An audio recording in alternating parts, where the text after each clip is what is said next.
votre question concernant la situation épidémiologique au Maroc, on pourrait plus ou moins la scinder en deux. Donc on pourra regarder un petit peu les chiffres, que ce soit des personnes infectées, les personnes en réanimation, les personnes décédées. Je pense qu'il y a une certaine stabilité dans ce sens avec une augmentation de personnes infectées. Donc la deuxième partie, c'est en fin de compte cette augmentation. Je pense que le variant britannique qui est rentré au Maroc depuis le mois de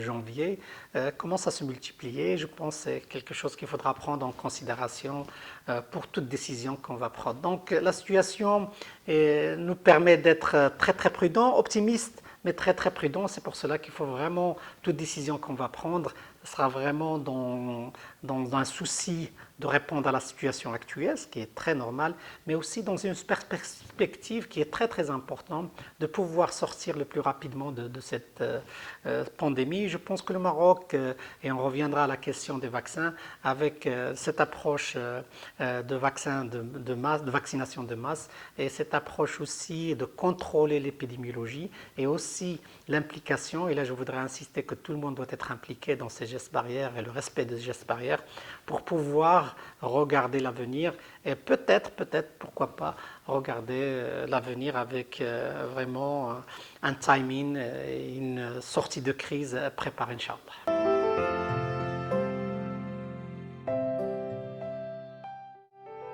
Concernant la circulation du variant britannique, je rappelle que depuis le mois de janvier, on avait prévu, on avait parlé en fin de compte que ce variant va se multiplier au Maroc comme à travers le monde et il y aura une multiplication à un certain moment exponentielle. Et malheureusement, ce variant sera dominant. Jusqu'à présent au Maroc, il n'y a pas les autres variants qui sont un petit peu, je dirais, plus graves, qui sont le P1 brésilien et celui de l'Afrique du Sud. Mais déjà avec ce variant, ce qu'on va avoir, c'est en fin de compte une augmentation de la circulation, une augmentation des personnes infectées. Et c'est très normal parce que ce virus-là, une personne infectée passera l'infection à au moins 5 personnes. Et donc ça va aller plus rapidement et c'est pour cela qu'on a pensé qu'il faut vraiment garder les mesures qu'on a pour le moment. Ces mesures, en fin de compte, permettent en fin de compte de minimiser la circulation à la journée. Une augmentation de la circulation des personnes le soir entraînerait certainement une circulation plus rapide du virus, entraînerait certainement que le virus arriverait à des personnes à risque. Et donc c'est pour cela qu'il faut vraiment garder, la recommandation serait de garder ces mesures-là. Autre chose que les gens oublient, c'est en fin de compte, en permettant à ce virus de se multiplier, il y a un risque d'avoir des mutations qui vont se développer. C'est naturel chez un virus et par la suite, ces mutations avec une mauvaise combinaison, ce qui va arriver malheureusement, il se peut plus ou moins l'apparition de ces variants dont on parle, le P1 et celui de l'Afrique du Sud. Je rappelle que les variants n'arrivent pas tous les jours, n'arrivent pas tout le temps. À travers des gens qui voyagent de l'étranger, mais ça peut se multiplier à l'intérieur d'un pays et on a des milliers de variants qui se développent. C'est pour cela que je pense en fin de compte qu'à côté de ces mesures qu'on est en train d'avoir, je pense que l'approche de respect personnel, de gestes barrières qui sont très très simples, le port du masque, la distanciation et aussi l'utilisation de tout ce qui est solution alcoolique et l'hygiène, une bonne hygiène, c'est très très important pour combattre cette pandémie.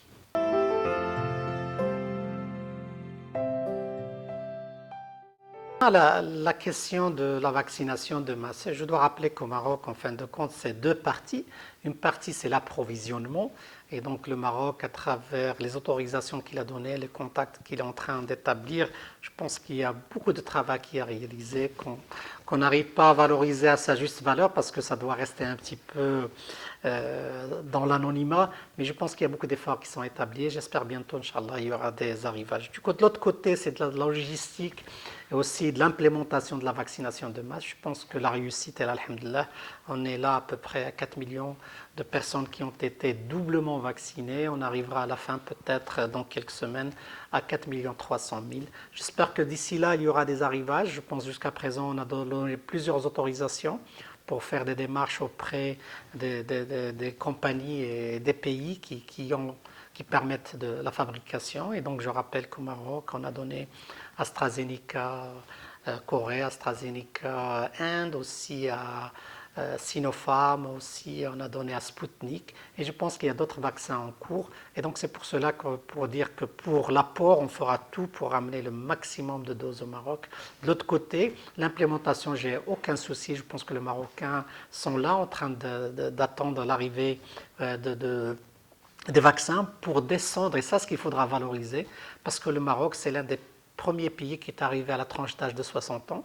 Je rappelle qu'en France, on n'est déjà pas encore là, on est toujours à la tranche d'âge entre 70 et 75 ans. On n'a pas vacciné aussi le corps professionnel au niveau du ministère de l'Éducation nationale, alors qu'au Maroc, c'est déjà fait. Je pense qu'au Maroc, il y a beaucoup de choses qui ont bien marché. Il faudra continuer sur ça. Et je pense que ça dépendra de deux facteurs, comme je le relais chaque fois. L'arrivée des vaccins, la vaccination de masse, et de l'autre côté, le respect des gestes barrières qui permettra la non-multiplication du virus. Inch'Allah, ça permettra de faire une programmation, Inch'Allah, pour une sortie de crise rapide dans un futur proche, Inch'Allah.